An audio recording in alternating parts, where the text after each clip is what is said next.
여러분 안녕하십니까? 경찰 고문으로 21년간 억울한 옥살이를 한 낙동강변 살인사건을 기억하시죠? 그 피해자 2명에 대한 재심이 결정됐습니다. 법원이 이 피해자들의 재심 청구를 받아들이면서 사건은 30년 만에 다시 법원의 판단을 받게 됐습니다. 김윤아 기자입니다. 1990년 1월 낙동강변에서 데이트하던 여성이 성폭행당한 뒤 살해되고 남성은 상해를 입은 낙동강변 살인사건. 당시 32살 장동익, 29살 최인철 씨는 살인 용의자로 몰려 무기징역을 선고받았고 21년간 복역한 뒤 2013년 모범수로 출소했습니다. 재판 당시 장 씨 등은 경찰의 고문으로 허위 자백을 했다며 결백을 주장했지만 받아들여지지 않았습니다. 그러다 지난해 과거사위원회가 고문으로 범인이 조작됐다고 결론 내면서 재심 논의는 급물살을 탔습니다. 이후 법원은 7차례 신문을 벌였고 마침내 사건을 재심하기로 결정했습니다. 경찰의 물고문 등 가혹행위로 허위 자백을 했다는 최 씨와 장 씨의 주장을 인정한 겁니다. 세상이 많이 달라지다 보니까 재판부께서 재판장님이 사과를 한다는 말씀을 들으니까 저는 잔뜩 머리가 숙여지고. 부모님이 돌아가셔도 그 강간 살인자라는 그 터울 하나 때문에 이 기후도 한 번 못 나왔고 이때까지 가족들 동생들이 결혼식을 해도 한 번도 못 나왔 그 상황에서 저희들이 뭐라 말을 하겠습니까? 30년 전의 일에 무죄를 입증할 수 있는 자료와 증거 확보에 어려움을 겪었지만 최 씨 등이 물고문의 구체적인 방법과 도구 등에 대한 진술이 일관되고 구체적이었다는 점이 크게 작용했습니다. 원본이 없었기 때문에. 근데 이게 하늘이 우리를 도왔다고 생각해요.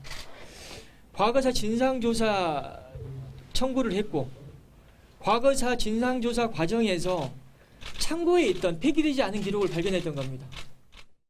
이번 재심 결정으로 낙동강변 살인 사건은 사건 발생 30년 만에 다시 법원의 판단을 받게 됐습니다. 고문 및 허위 공문서 작성 등 직무상 범죄가 다수 저질러졌음이 증명되어 형사소송법에 따라 재심 재판을 개시하기로 결정한 사안입니다. 재판부는 이른 시일 안에 공판 준비기일을 열어 검찰과 변호인 쌍방의 입증 계획을 청취하고 재판을 신속히 진행할 방침입니다. MBC 뉴스 김윤아입니다. 4.15 총선이 이제 정확히 100일 남았습니다.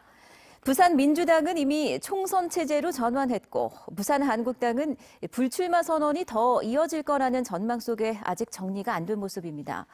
이런 가운데 부산에는 지금까지 모두 64명이 예비 후보로 등록했습니다. 4명이 예비 후보 등록을 마쳤습니다.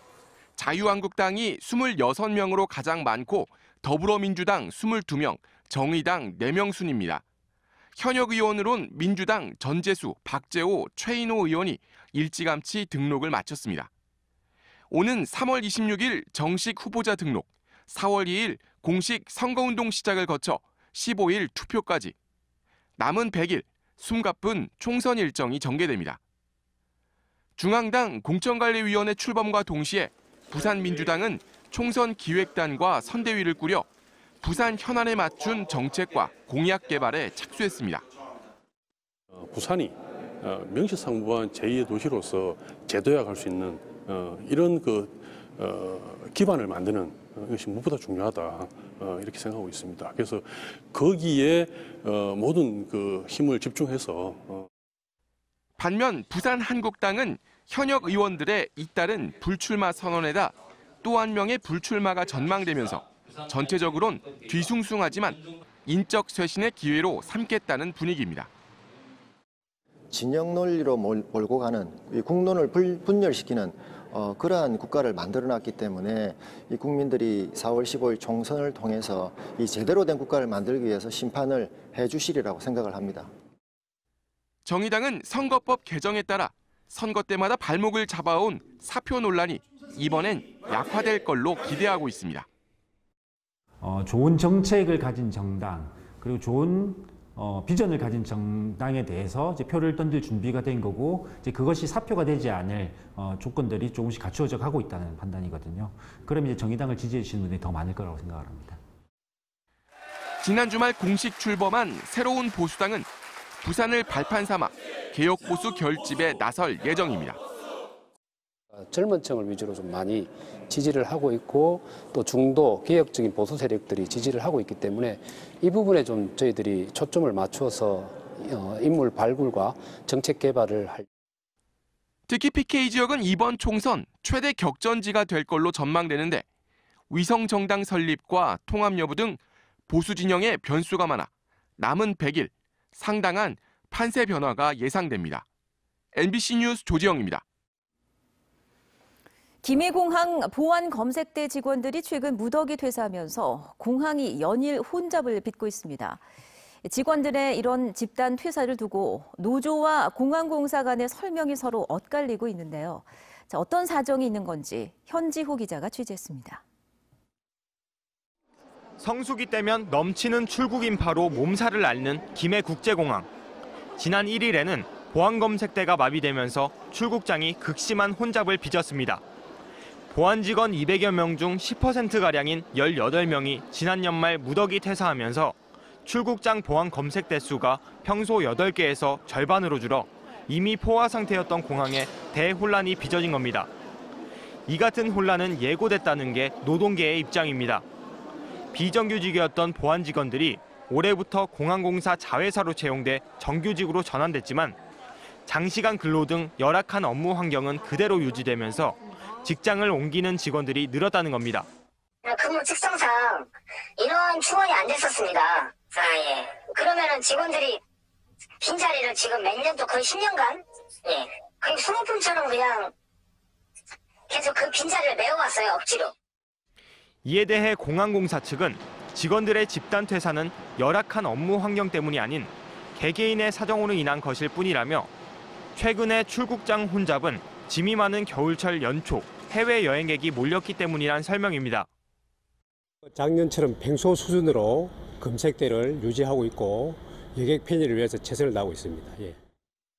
공항공사는 일단 대체 인력을 투입해 이용객 불편을 최소화하겠다고 밝혔지만 코앞으로 다가온 설 연휴, 여행객이 급증할 경우 출국장 혼란은 언제든 반복될 수 있는 상황입니다. MBC 뉴스 현지호입니다. 연탄 하나로 겨울 추위를 나는 이웃들이 여전히 우리 주변엔 적지 않습니다. 연탄 한 장 한 장이 정말 소중할 수밖에 없는데요.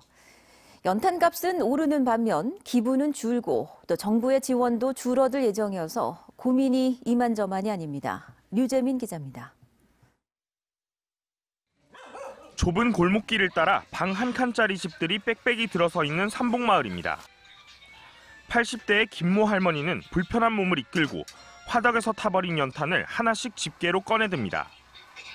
사람들의 온정이 하나둘 모여 집 앞에 차곡차곡 쌓여 있는 연탄은 할머니에겐 추운 겨울을 나기 위해서 없어서는 안 될 소중한 것들입니다.